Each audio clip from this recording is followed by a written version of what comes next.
الله عليه وسلم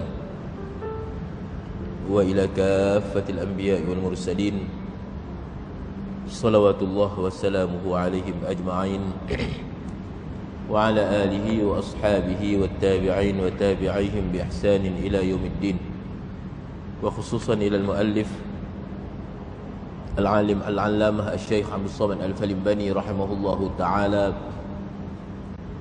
وحجة الإسلام إمام الغزالي رحمه الله تعالى، وشيخ فهمي زمزم رحمه الله تعالى، وإلى مشايخنا وآبائنا شيء لله لهم الفاتحة. أعوذ بالله من الشيطان الرجيم. بسم الله الرحمن الرحيم. الحمد لله رب العالمين الرحمن الرحيم مالك يوم الدين، إياك نعبد وإياك نستعين، اهدنا الصراط المستقيم صراط الذين أنعمت عليهم غير المغضوب عليهم ولا الضالين آمين. الحمد لله والصلاة والسلام على رسول الله وعلى آله وصحبه ومن والاه. سبحانك لا علم لنا إلا ما علمتنا إنك أنت العليم الحكيم. رب اشرح لي صدري ويسر لي أمري واحلل عقدة من لساني يفقه قولي. ولا حول ولا قوة إلا بالله العلي العظيم. لا حول ولا قوة إلا بالله العلي العظيم.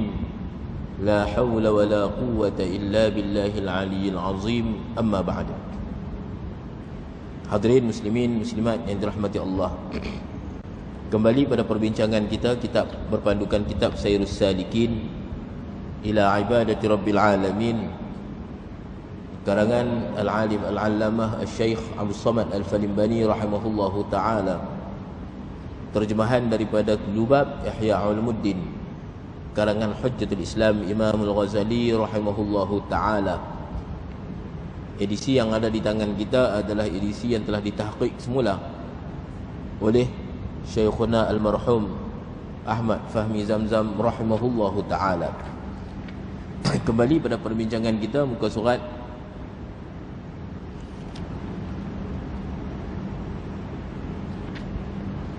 244. Kata musannif rahimahullahu ta'ala, adab yang kedua apabila terbit fajar sadiq, maka sunat mandi kerana waktu mandi Jumaat itu daripada terbit fajar sadiq hingga mengerjakan sembahyang Jumaat. Tetapi pada waktu hampir hendak pergi sembahyang Jumaat itu terlebih afdal, kerana sabda Nabi sallallahu alaihi wasallam, man tawaddaa yaumal jumu'ati fabiha wa ni'mah wa man ightasala fal ghuslu afdal. Artinya barang siapa yang mengambil air sembahyang pada hari Jumaat, maka dengan dia itu memadalah dapat sunat dan dapat nikmat.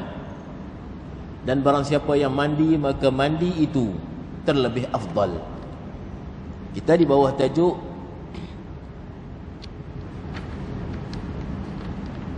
faslun fi bayani adabil jumu'ah wa tartibil ala tartibil adat. Fasal pada menyatakan adab-adab Jumaat mengikut tertib susunan kebiasaan. Jadi dulu musannif rahimahullahu ta'ala cerita banyak dah kelebihan hari Jumaat. Sekarang adab hari Jumaat, adab sembahyang Jumaat adalah antaranya adab yang kedua. Jadi kita bincang dulu ada beberapa adab. Adab yang pertama, bersiap sedia. Mula daripada hari Khamis dah buat persiapan dengan memperbanyakkan doa istighfar, mengucap tasbih. Mula daripada selesai sembahyang asar pada hari Jumaat, mana buat persiapan daripada awal. Inna lillahi ta'ala fadlan siwa arzaqal ibad, la yu'ti min zalikal fadli illa man sa'alahu ashiyatan yawmal khamis wa yawmal jumu'ah. Artinya ada bagi Allah Ta'ala itu anugerah, yakni kemurahan yang lain daripada rezeki yang diberikan kepada hambanya, padahal tiada memberi oleh Allah Subhanahu wa Ta'ala daripada kemurahan dan anugerahnya itu, melainkan akan seorang yang meminta akan dia pada petang hari Khamis dan juga petang hari Jumaat. Makna petang Khamis dan hari Jumaat, bukan petang Jumaat. Petang mula daripada petang Khamis dah mula bersiap untuk kita menghadapi hari Jumaat. Dan mula dah banyak berzikir, berselawat, istighfar, berdoa dan sebagainya. Kerana dah waktu mustajab mula daripada petang Jumaat. Kan hari Jumaat itu ada waktu mustajab, dan waktu mustajab itu dah mula dah. Daripada petang Jumaat itu Allah Subhanahu wa taala tidak beri suatu pemberian lebih daripada pemberian orang yang meminta pada petang Jumaat dan juga pada petang Khamis dan juga hari Jumaat. Itu adab yang pertama. Apa yang kita bincang pada malam ni, adab yang kedua. Adab yang kedua iaitu apabila terbit fajar, sunat mandi pada hari Jumaat itu. Bila sunat mandi mula terbit fajar, makna dah mula masuk subuh. Bila masuk subuh mulalah tuntutan sunat mandi pada mandi Jumaat. Namun yang lebih afdal kata musannif rahimahullahu taala adalah hampir untuk pergi Jumaat. Dia berbeza dengan sembahyang mandi raya. Mandi raya ni boleh kita mandi mula daripada tengah malam. Dah boleh mandi dah. Tengah malam boleh mandi dah. Adapun mandi Jumaat iaitu awal seawal mandi Jumaat adalah terbitnya fajar. Namun yang lebih afdal kata musannif rahimahullahu taala adalah ketika dekat nak pergi sembahyang Jumaat. Itu lebih afdal. Ini berdasarkan sabda Nabi sallallahu alaihi wasallam, man tawaddaa yaumal jumu'ati fa biha wa ni'mah wa man ightasala fal ghuslu afdal. Bahawa siapa yang berwuduk pada hari Jumaat, maka dia dah memperolehi mendapat sunat dan juga mendapat nikmat dah. Dia dapat pahala dah. Namun wa man ightasala fal ghuslu afdal. Barang siapa yang mandi, maka mandi itu lebih afdal. Dan kata setengah ulama, mandi Jumaat itu wajib kerana sabda Nabi sallallahu alaihi wasallam, ghuslul jumu'ati wajibun ala kulli muhtalimin. Artinya mandi hari Jumaat itu wajib atas tiap-tiap orang yang akil baligh. Ada pendapat yang mengatakan wajib. Tapi kita berdasarkan pendapat yang mengatakan sunat. Jadi khilaf ulama, ada kata wajib, ada kata sunat. Kita mazhab Imam Syafi'i, mandi Jumaat itu adalah mandi sunat. Habis. Adab yang ketiga, sunat menghiasi diri, iaitu dengan 3 perkara. Pertama, memakai pakaian yang putih lagi suci, kerana sabda Nabi sallallahu alaihi wasallam, innal jannata bayda wa ahabbul asya'i ila Allah al-bayad. Sesungguhnya syurga itu putih, dan sekasih-kasih sesuatu kepada Allah Subhanahu wa taala itu adalah yang putih. Jadi sunat pada hari Jumaat pakai pakaian yang berwarna putih. Kerana hari Jumaat ni hari mazid, yaumul mazid. Seperti mana kita sebut dulu ni, hari Jumaat penduduk langit menamakan hari Jumaat ini sebagai yaumul mazid, hari kelebihan. Kenapa disebut sebagai yaumul mazid? Kerana pada hari itu Allah Subhanahu wa taala akan tajallikan, akan memperlihatkan zatnya yang maha agung kepada penghuni-penghuni syurga. Bila? Pada hari Jumaat. Maka hari Jumaat ni orang panggil hari mazid, hari yang lebih berbanding daripada hari-hari lain. Kerana pada hari itu dapat melihat zat Allah Subhanahu wa taala untuk penghuni-penghuni syurga. Di sini sabda Nabi sallallahu alaihi wasallam, innal jannata bayda, syurga itu sendiri putih, wa ahabbul asya' ila Allah al-bayad, dan Allah Subhanahu wa taala paling suka ahabbul asya', sekasih-kasih sesuatu kepada Allah Subhanahu wa taala itu adalah yang putih. Dan lagi sabda paling kasih ni makna paling redha. Paling redha makna paling terima. Benda yang Allah taala paling terima adalah pakaian warna putih tadi ni. Dan lagi sabda Nabi sallallahu alaihi wasallam, ilbasul bayada ilbasus siyabal bida fa innaha atharu wa atyabu wa kaffinu fiha mautakum. Artinya, ilbasu al bayada, pakailah oleh kamu akan pakaian yang putih, yakni baju atau serban atau sebagainya yang warna putih. Maka bahawasanya yang terlebih suci, yang terlebih baik, maka sesungguhnya ia adalah terlebih suci dan terlebih baik. Jadi warna putih ni terlebih suci. Ya, memang warna putih ni kalau kena kesan kotak nampak. Berbeza kita pakai baju warna lain, warna koko ke warna hitam apatah lagi, kena kotoran tak nampak. Tapi putih ni kena kotak sikit dah nampak dah. Jadi putih itu adalah pakaian yang terlebih suci dan pakaian yang terlebih baik, kerana Allah Subhanahu wa taala redha dengan pakaian putih ni. Dan dikafankan oleh kamu di dalamnya akan mayat kamu. Kita mati pun dikafan dengan kain putih, kan? Dan lagi sabda Nabi sallallahu alaihi wasallam, khairu siyabikum al-bidu. Artinya terlebih baik pakaian kamu itu adalah yang putih. Kedua, jadi kata musannif rahimahullahu taala, hari Jumaat ni, aktiviti hari Jumaat ada 3 tadi ni disebut. Yang pertama, berpakaian putih, kan? Yang ketiga, menghiasi diri pada hari Jumaat dengan 3 perkara. Yang pertama, pakaian putih. Yang kedua, sunat pada hari Jumaat memakai serban, kerana sabda Nabi sallallahu alaihi wasallam, innallaha wa malaikatahu yusalluna ala ashabil amaimi yaumal jumu'ah. Sunat pada hari Jumaat kita pakai serban. Tak pernah belik pilah. Nak dapat fadilat, nak dapat kelebihan ini. Sabda Nabi sallallahu alaihi wasallam, innallaha, sesungguhnya Allah Subhanahu wa taala, wa malaikatahu, dan malaikatnya, yusalluna ala ashabil amaim, berselawat, mengucap selawat. Para malaikat mengucap selawat, makna para malaikat mengucap istighfar. Selawat daripada malaikat makna dia istighfar. Selawat daripada Allah pada Nabi kita Muhammad sallallahu alaihi wasallam makna dia itmamun ni'mah, menyempurnakan rahmat nikmat dia. Selawat daripada Allah kepada kita semua ni makna dia memberi rahmat. Man shalla alayya marratan sallallahu alaihi asyara. Siapa yang berselawat padaku, kata Nabi sallallahu alaihi wasallam, sekali, maka Allah Taala selawat kepada dia 10 kali. Apa dia maksud Allah Taala selawat kepada dia 10 kali? Maksud dia Allah Taala melimpahkan 10 rahmat. Itu selawat daripada Allah kepada kita, untuk kita, turun atas kita. Adapun selawat daripada para malaikat, selawat daripada para malaikat makna dia istighfar. Para malaikat berselawat kepada ashabil amaim yaumal jumu'ah.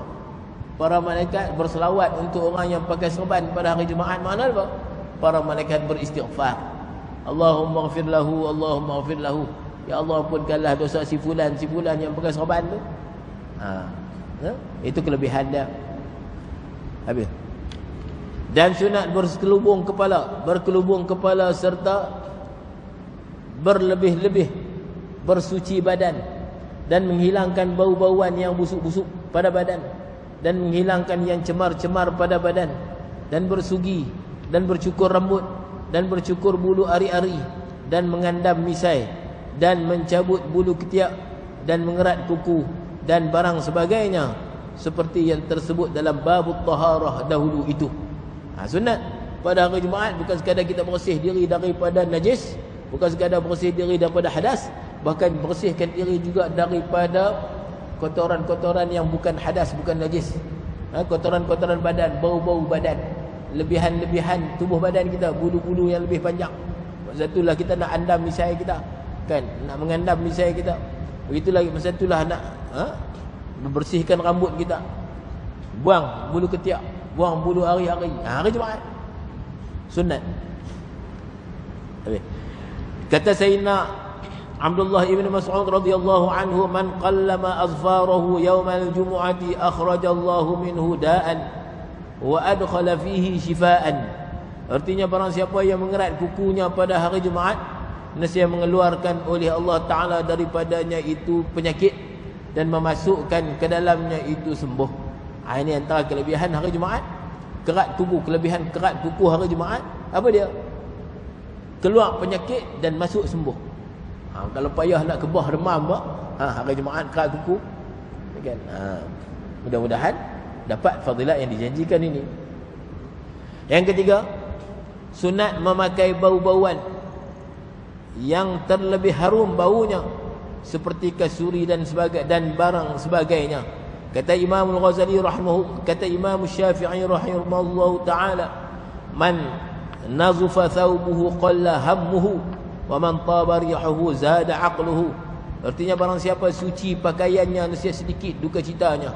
Orang yang pakai pakaian yang suci ni, duka cita sedikit. Mana tak sedih sangat. Sedikit duka citanya. Dan barang siapa yang baik bau-bauannya, saya bertambah akalnya, cerdik, menajamkan fikiran. Orang yang sentiasa memakai bauan-bauan yang wangi. Itu yang ketiga. Jadi tiga pakaian yang perlu kita buat pada hari Jumaat. Yang pertama berpakaian putih. Yang kedua buang bulu-bulu yang ada di badan kita. Yang ketiga adalah memakai wangi-wangian. Habis. Dan adab yang keempat. Jadi beberapa adab tadi, yang pertama, yang kedua, yang ketiga dan yang keempat. Yang keempat, sunat berpagi-pagi pergi ke masjid, tempat sembahyang Jumaat itu, dan masuk waktunya itu adalah terbit fajar shadiq. Pi Jumaat bila? Awal, paling awal pi sembahyang subuh tak balik dah. Kan? Terus sampai sembahyang asar. Nanti musannif rahimahullahu taala sebut. Jadi kata musannif rahimahullahu taala, pergi bila? Pergi awal. Bila masuk waktu kita pergi sembahyang Jumaat tu, mula daripada terbit fajar. Mana pergi sembahyang subuh tu tak balik dah. Dan sayugianya hendaklah pada ketika berjalan ke masjid itu dengan khusyuk, yakni tetap anggota, serta hadir hati kepada Allah Subhanahu wa taala, dan tawaduk, yakni merendah diri dan menghinakan dirinya, padahal ia berniat i'tikaf di dalam masjid itu hingga sampai kepada waktu sembahyang. Dan hendaklah ia meniatkan akan menyegerakan kepada menjawab seru Allah Subhanahu wa taala kepada pergi sembahyang Jumaat itu, yang tersebut dalam firman Allah Subhanahu wa taala, ya ayyuhallazina amanu idza nudiya lis-salati min yaumil jumu'ati fas'au ila dzikrillah wa dzarul bai'. Artinya, hai mereka yang percaya akan Allah Subhanahu wa taala, apabila diseru akan kamu bagi sembahyang daripada hari Jumaat, maka hendaklah kamu bersegera pergi kepada sembahyang Jumaat dan mendengar khutbah yang mengingatkan ia akan Allah Subhanahu wa taala, dan tinggalkan oleh kamu akan yang masyghul dengan jual dan beli. Jadi kata musannif, ketika kita pergi ke masjid itu, pergi dalam keadaan khusyuk, pergi dalam keadaan tunduk. Ingat yang kita ni sedang pergi untuk menghadap Allah Subhanahu wa taala, menghadap perintah Allah, dalam keadaan tawaduk, dalam keadaan rendah diri. Hati kita tu rasa rendah kita dengan Allah. Ini jaga, musannif jaga ni sebab takut kita pergi tu dalam keadaan riak, takut pergi tu dalam keadaan ujub, takut pergi tu dalam keadaan rasa hebat, orang lain tak mai kita mai dah. Tak. Perbetulkan niat kita. Pergi itu dalam keadaan khusyuk, dalam keadaan rendah diri, dalam keadaan rasa berhajat kepada Allah Subhanahu wa taala, dalam keadaan mengharap rahmat Allah. Pergi itu dalam keadaan niat menyahut panggilan seruan Allah Subhanahu wa taala. Kan Allah Taala seru dalam firman-Nya, ya ayyuhallazina amanu idza nudiya lis-salati min yaumil jumu'ati fas'au ila dzikrillah. Wahai orang yang beriman, apabila dipanggil dengar seruan untuk sembahyang Jumaat, min yaumil jumu'ati, daripada hari Jumaat, maka ketika itu fas'au ila zikrillah, segera untuk mengingati Allah Subhanahu wa taala, kepada mengingati Allah, tinggal jual beli. Jadi pergi tadi niat tu, niat menyahut pemberian seruan Allah Subhanahu wa taala. Bila Allah Taala kata idza nudiya lis-salah fas'au ila zikrillah, maka rasa terpanggil dengan seruan Allah Subhanahu wa taala, segera pergi ke masjid. Itu kata musannif. Dan sabda Nabi sallallahu alaihi wasallam, man raha ila al-jumu'ati fi as-sa'ati al-ula fa ka'annama qarraba badanatan, wa man raha fi as-sa'ati ath-thaniyati fa ka'annama qarraba baqaratan, wa man raha fi as-sa'ati ath-thalithati fa ka'annama qarraba kabashan, wa man raha fi as-sa'ati ar-rabi'ati fa ka'annama ahda dajajatan, ومن راح في الساعة الخامسة فكأنما أهدى بيضة.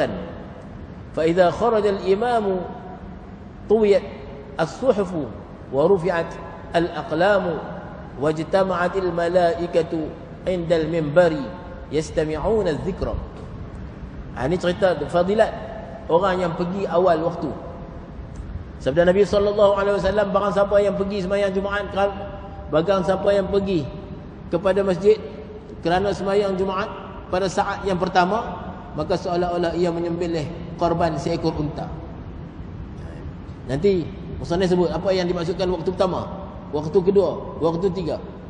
Jadi riwayat hadis ni waktu daripada lepas subuh tu sampai tu imam naik kepada mimbar dibahagikan kepada 5.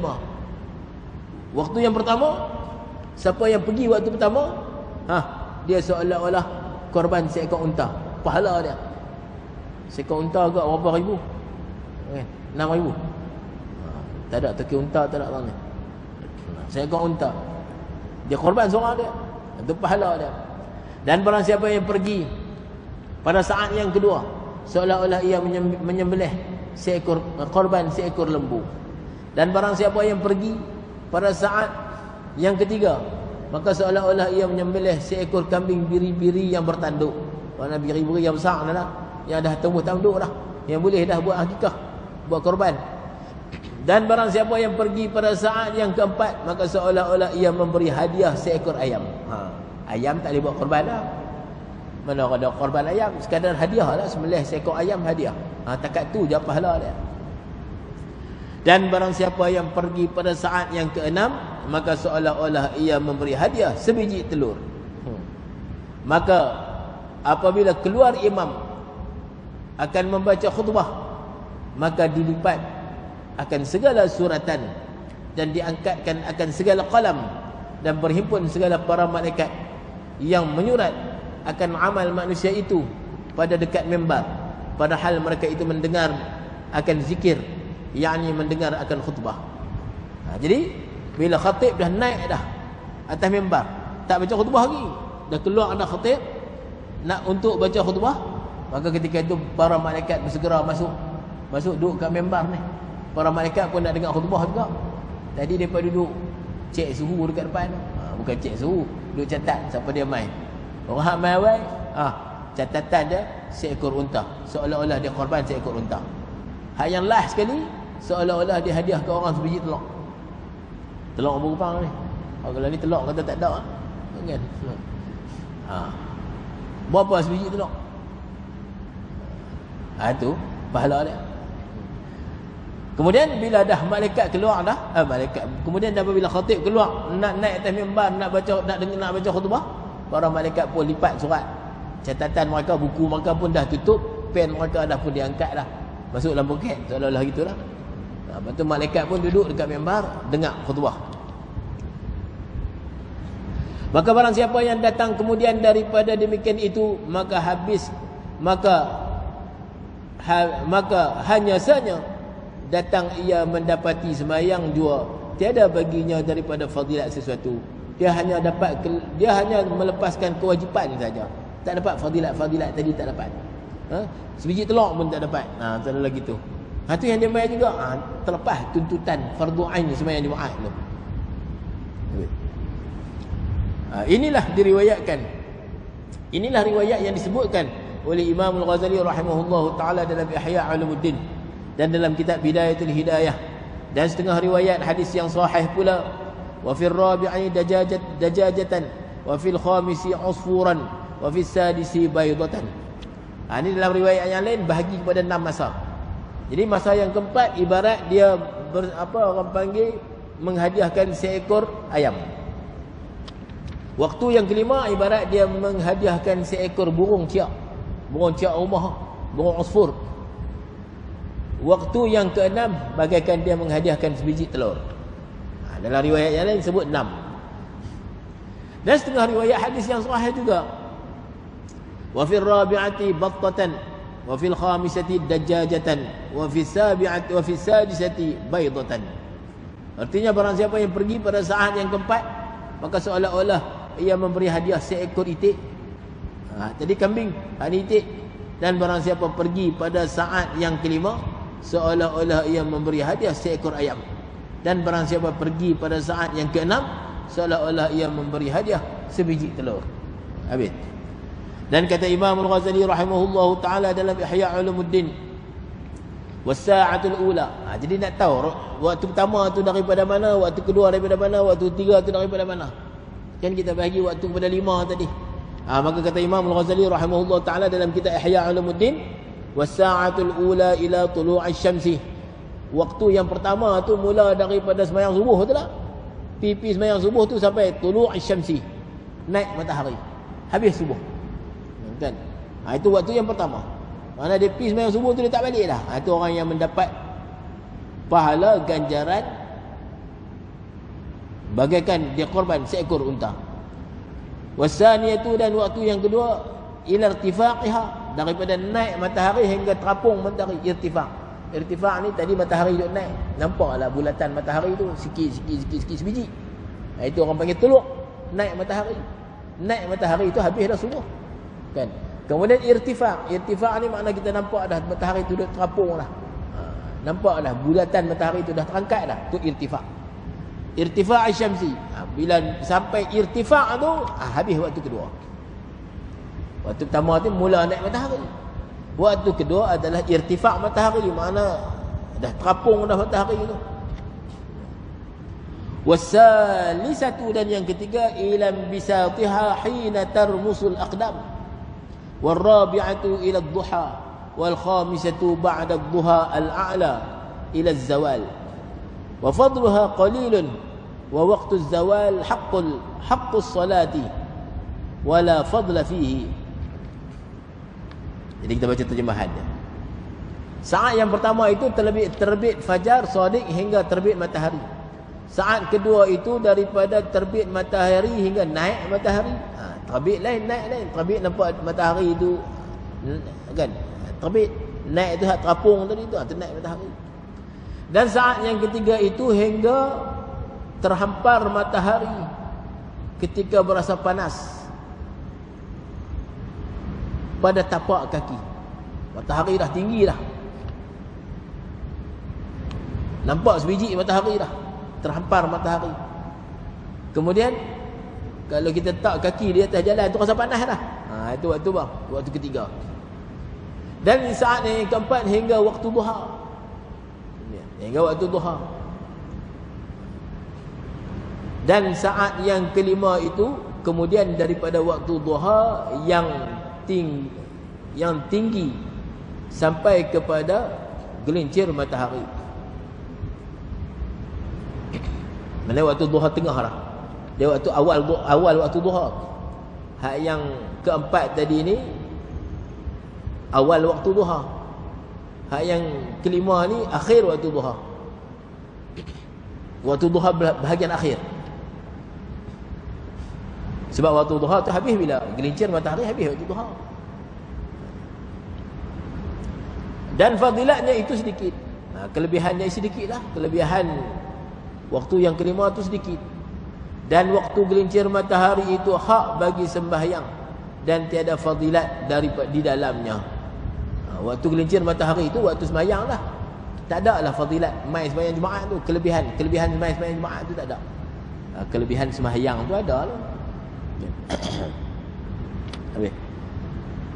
Adab yang kelima, sayudianya bahawa jangan melangkah ia akan bahu orang pada ketika ia masuk ke masjid, kerana yang demikian itu sangat makruh dan dipilih oleh kebanyakan ulama bahawasanya melangkah bahu orang iaitu haram.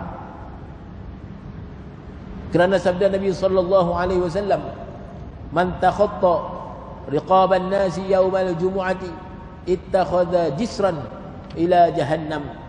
Artinya barang siapa yang melangkah bahu manusia pada hari Jumaat, nescaya ia menjadikan akan dia titi kepada neraka Jahannam.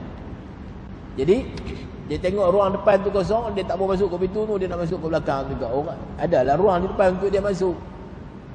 Ada lagi laluan untuk dia masuk, dia duk langkah orang. Langkah bawa orang nak pergi ke depan ni. Sedangkan ada laluan untuk dia masuk.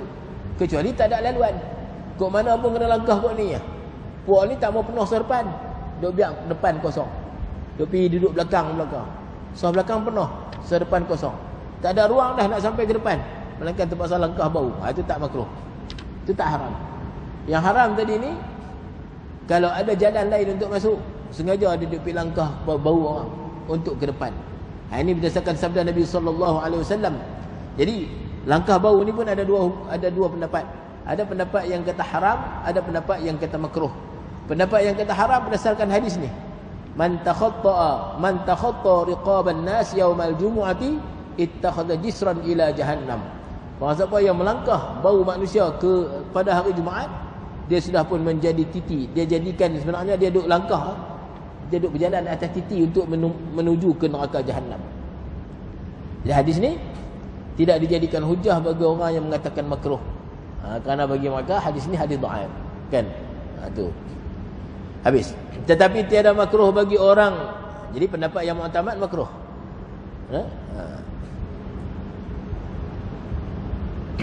Tetapi tiada makruh bagi imam jika tiada sampai ia ke mihrab itu melainkan dengan melangkah bau manusia itu. Adapun tu imam, kalau tak dia kok mana pun kena lalu kok tu, tak boleh lalu kok lain lah, terpaksa langkah bau orang, maka ketika itu untuk imam tak makruh, kan? Dan demikian lagi tiada makruh bagi makmum melangkah bau manusia itu jika ada pada saf yang hadapan itu lapang dan tidak ada orang yang menutup akan lapang tadi ni. Sekira-kira satu saf di hadapan atau dua saf di hadapan. Tetapi jika ada tempat yang lapang sekira-kira sampai kepadanya dan tiada melangkah akan manusia, maka aula kepadanya itu jangan melangkah akan manusia itu. Kalau tak ada, ini cerita kalau tak ada jalan, kok mana pun kena langkah, itu tak apa. Dan demikian lagi tiada makruh melangkah akan orang yang duduk di pintu masjid, padahal ada di dalam masjid itu tempat yang lapang. Haji ni duduk kat pintu pun ada, penuh kat pintu pun ada. Kita nak pergi ke depan payah. Tak ada lain lah, kena langkah kat pintu tu ya ada, kan? Maka ketika itu tak makruh, bahkan tak mengapa pula. Yang pasal apa pergi duduk depan pintu? Habis. Kerana sabda Nabi SAW, la an yaqifa. Selesai no? Dan yang keenam, haram lalu pada hadapan orang yang sembahyang, padahal ada di hadapan orang yang sembahyang itu tiang atau dual, yang ini dinding atau barang sebagainya. Kerana sabda Nabi SAW, la an yaqifa ahadukum 40 sanatan khairun lahu min an yamurra baina yadayil musalli. Artinya sesungguhnya bahawa berdiri seseorang kamu 40 tahun terlebih baik baginya daripada bahawa lalu ia di hadapan orang yang sembahyang.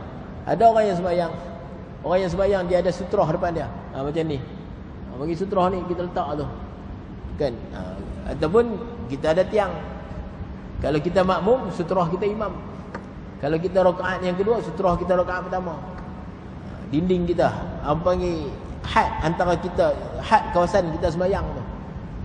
Had kata kawasan kita sembahyang tu kena tanda dengan sutrah. Ni sutrah ni. Ataupun tanda dengan tiang, kita sembahyang belakang tiang.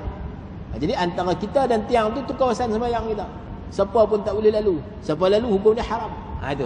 Kata musannif tadi, yang keenam, haram lalu di hadapan orang yang sembahyang padahal ada di hadapan orang yang sembahyang itu tiang atau dinding atau sebagainya. Paling tak ada dia ambil botol mineral letak, kan? Tak ada sejadah pun, tak ada tiang pun, tak ada. Sembahyang tempat yang lapang, dia pun ambil botol letak depan satu. Tanda kata ni jarak kawasan dia sembahyang. Jangan duduk lintas. Orang yang lintas hukum dia haram. Nak lintas atas pada botol itu, atas pada sutrah itu.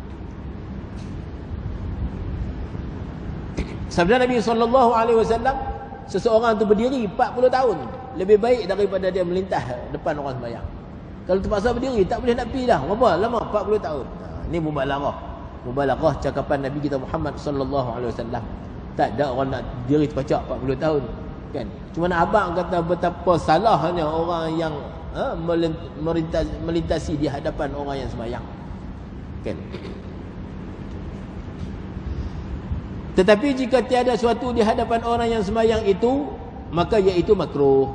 Kalau dia tak botol kan, dia tak sembahyang tepi tiang, belakang tiang, ataupun tak ada dinding kan, kita lalu, lapang, kawasan lapang kita lalu, itu hukum dia makruh. Yang haram tadi, kalau dia dah ada sutrah ataupun dia ada dinding, kita lalu tu, itu haram. Itu kata musannif.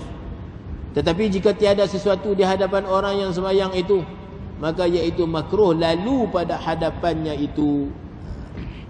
Dan sunat bagi orang yang sembahyang itu bahawa duduk ia dekat kepada tiang. Hak sembahyang tu pilah cari tiang duduk ataupun dual dinding sekira-kira antaranya dan antara kakinya, antara dinding dan antara kaki dia tu berapa? 3 hasta. Kan? Ukur 3 hasta. Kurang daripada 3 hasta jarak antara dia dan tiang. Jadi kawasan tu kawasan sembahyang dia. Siapa pun tak boleh lalu. Siapa lalu haram. Maka jikalau tiada mudah akan yang demikian itu, maka sunat ditaruhnya pada hadapan itu suatu yang menegahkan akan orang yang lalu di hadapannya itu. Jadi kalau tak ada tiang, tak ada dinding, bolehlah apa pun. Seperti mana kita sebut tadi, letak ayam bendera, tak apa sebut yang tu. Maka jika tiada dapat yang demikian itu, maka dihamparkan tempat sembahyang itu dengan kain sejadah. Tak apa dah, kain sejadah pun tak apa dah. Jadi orang yang lalu atas sejadah kita tu haram. Orang yang lalu melepasi sejadah tu makruh. Dan jikalau lemah daripada yang demikian itu, maka engkau garis khat, garisan pada hadapanmu. Kerana sabda Nabi sallallahu alaihi wasallam, la yastatir ahadukum fi salati walau bisahmin. Kalau tak ada juga musannaf, kata Imam Ghazali, kalau tak ada juga tarik garis, buat garisan. Kan? Buat garisan. Ini kawasan dia sembahyang. Jadi jangan lintas di atas garisan itu. Sabda Nabi sallallahu alaihi wasallam, la yastatir ahadukum fi salati walau bisahmin. Hendaklah menggunakan sutrah, iaitu meletakkan dinding pada ketika kamu sembahyang dengan sesuatu. Letaklah sesuatu jika dengan anak panah sekalipun. Tak anak panah pun tak apa. Dan kata Imam Al-Ghazali rahimahullahu ta'ala, al-ustuwanatu wal-haitu wal-khattu wal-musalla wal-mafrushu haddun lil-musalli faman yajtaza bihi fayanbaghi an yadfa'ahu. Artinya tiang ke dinding ataupun khat garisan ataupun kain ataupun tikar sejadah adalah tempat sembahyang atau tikar tempat sembahyang yang terhampar itu, semua adalah had, adalah kawasan bagi orang yang sembahyang. Maka barang siapa melalui akan dia, maka sayugianya bagi orang yang sembahyang itu bahawa menolak akan dia. Mana orang lintas boleh kita tolak, mana dia masuk kawasan kita. Tapi kalau tak ada sutra, kita tak letak apa, orang lalu kita nak tahan tak boleh. Sebab kita tak letak had, tak letak sempadan sembahyang kita. Habis. Kemudian adab yang ketujuh, sunat bahawa menuntut akan saf yang pertama, kerana fadilatnya itu amat besar. Seperti sabda Nabi sallallahu alaihi wasallam,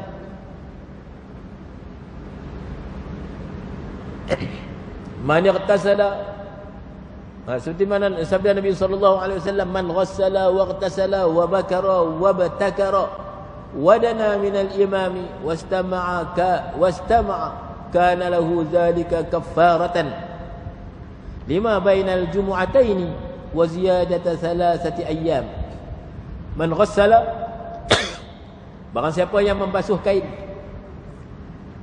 dan mandi pada hari Jumaat, waqtasala, dan mandi pada hari Jumaat, dan pergi ia berpagi-pagi ke masjid, dan dekat ia dengan imam, mana dia duduk sorban, dan mendengar ia akan khutbah, nescaya adalah baginya demikian itu kafarah. Apa dia pengkafarah? Ya, ini menghapuskan bagi dosa yang antara Jumaat yang pertama hingga Jumaat yang kedua, dan lebih lagi 3 hari. Jadi orang yang buat demikian ni, seperti mana sabda Nabi SAW, yang basuh pakaian dia, maknanya dia pakai pakaian yang bersih, dia pun mandi dah, dia pergi pagi-pagi, kemudian dia duduk saf depan, dia dengar khutbah imam. Kelebihan dia apa dia? Kafaratun lima bainal jumu'ataini. Dia mendapat penghapusan dosa di antara 2 Jumaat. Jumaat ni dengan Jumaat depan.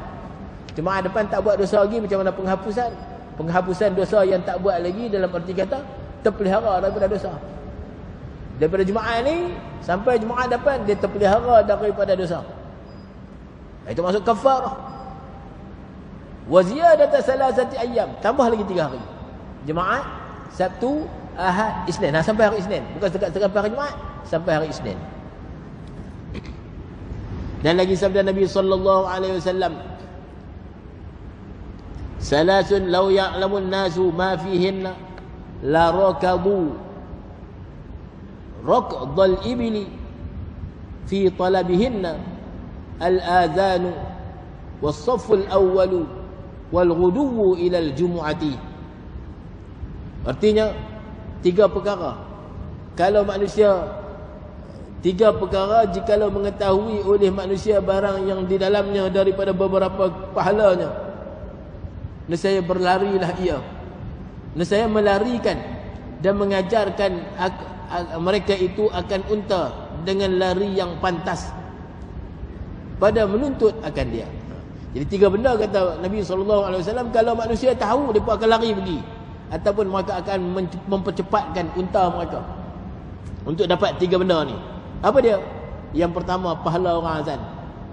Yang kedua, pahala orang yang duduk di saf pertama.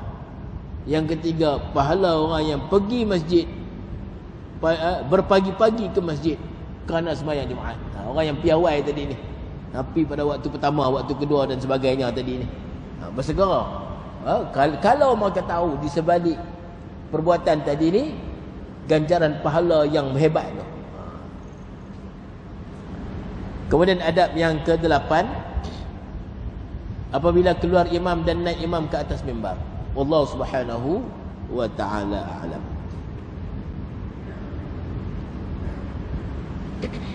Bismillahirrahmanirrahim. Alhamdulillahirabbil alamin wassalatu wassalamu ala asyrafil anbiya'i wal mursalin wa ala alihi wa sahbihi ajma'in. Allahumma anfa'na ma 'allamtana wa 'allimna ma yanfa'una wa zidna 'ilma warzuqna fahma.